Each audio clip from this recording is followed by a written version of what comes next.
2 কোটি টাকার অচল 2000 টাকার নোট বদল করে নেওয়ার জন্য আসামের করিমগঞ্জ জেলার রাতাবাড়ি এলাকায় আসা মাত্র পুলিশের হাতে ধরা পড়ল 7 প্রতারক।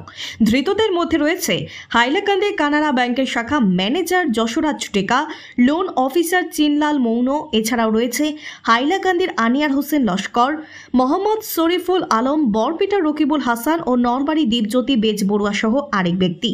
এই দলটি স্থানীয় একটি চক্রের হাত থেকে বৃহস্পতিবার রাতে 2 কোটি টাকার 2000-এর নোট পরিবর্তন করতে নগদ চালু টাকা হাতে নিয়ে রাতাবাড়ি বাজারে উপস্থিত হয়।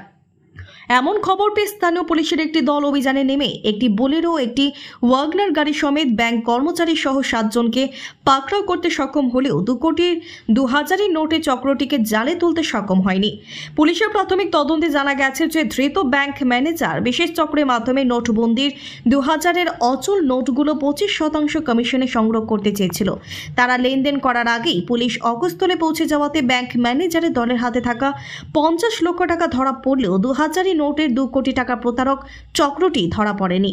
পলাতকদের ধরতে পুলিশ সব দিকে জাল বিছিয়ে তল্লাশি অভিযান জারি রেখেছে। এদিকে ধৃতদের রাতভর থানায় আটকে রেখে টানা জিজ্ঞাসাবাদের পর শুক্রবার আদালতে তোলা হয়।